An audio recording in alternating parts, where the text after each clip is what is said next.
Okay, just a few tips on using Jdams with your Atflir targeting pod. Not a comprehensive tutorial, just a few things that I've noticed. I thought I'd share and maybe that will be helpful. So we just took off, and I stepped through each of my 1,000-pound Jdams, and I set them all to target of opportunity mode. Stepped through all of them, and then I set my fuses to instant. And they are all set now for target of opportunity. And I have 4 tanks sitting out here in the desert, and I'm going to assign the coordinates of each tank to one of the bombs. So how do I do that? All right, well, first of all, let's take a look and notice that our FLIR seems to be caged. It will start out that way. There's like 3 different ways you can uncage it. I can either slave it to my velocity vector, or I can go snowplow, or I can slave it to a waypoint. I'm going to do that. So I'm clicking right there. I have waypoint 1, which is near the tanks that I'm going to be attacking. And let's get this adjusted a little here. Make it a little easier to see those. And they are near the waypoint. I can zoom in, and I will later. But right now, let's just take a look at what we want to do.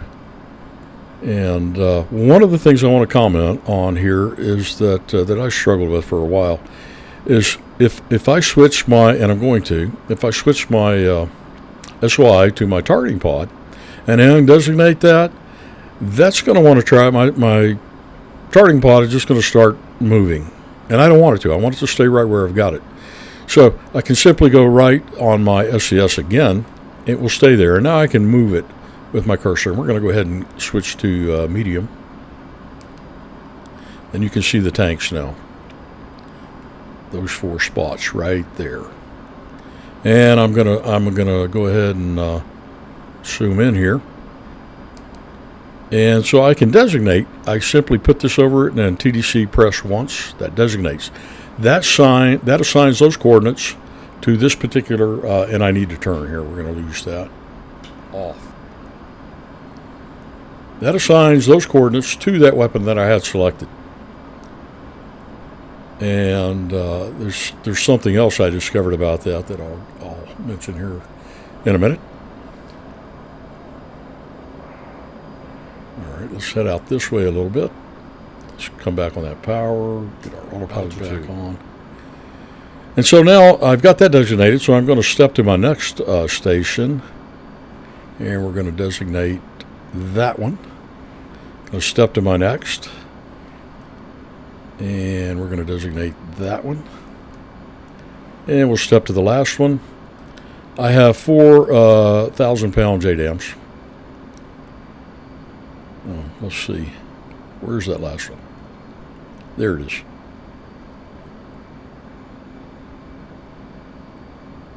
And now I have it. Now, how do you confirm that I have coordinates? Well, let's just step through them. We're going to go to the Jdam display. We're going to go to the mission parameters, and we're going to look at them.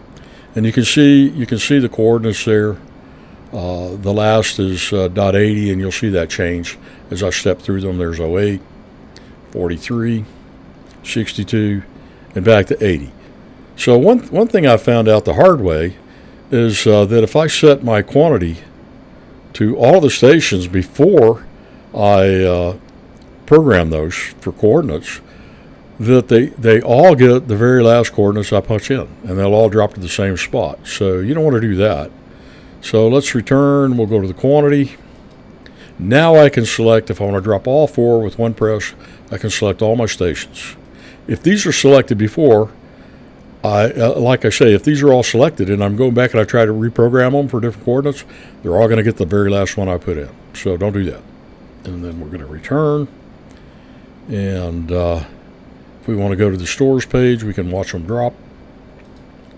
Let's do that. We're going to go ahead and turn back off.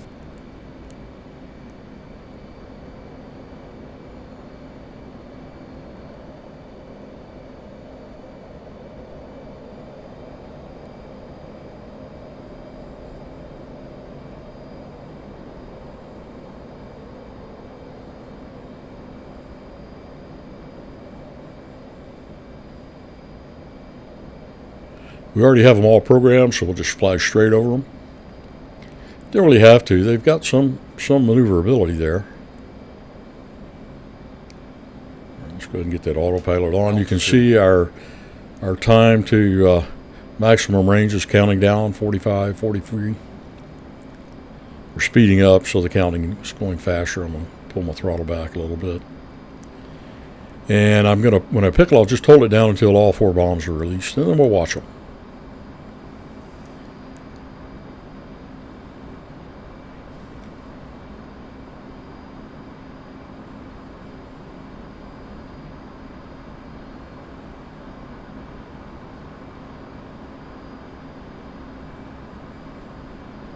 All right, 3, 2, 1. Let's give it another 3 or 4 seconds just to be sure they all have the range they need. And there they go, and they're gone. Let's watch them fall.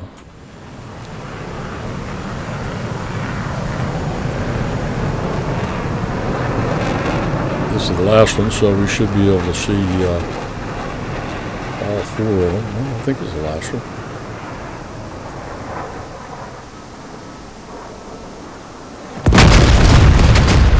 Yep, well, you can see all 4 were hit. And, I could have refined my aim a little bit, zoomed in and got a little more direct hit. I don't think I hit them all directly.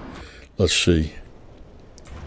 Yeah, I didn't. I'm not even, well, that was smoking. That one doesn't appear to be damaged. So, yeah, I should have refined my aim a little bit. But that's how you drop 4. That's how you get that targeting pod to do what you want it to do. And like I say, just a few little tips on some things I struggled with. There you have it.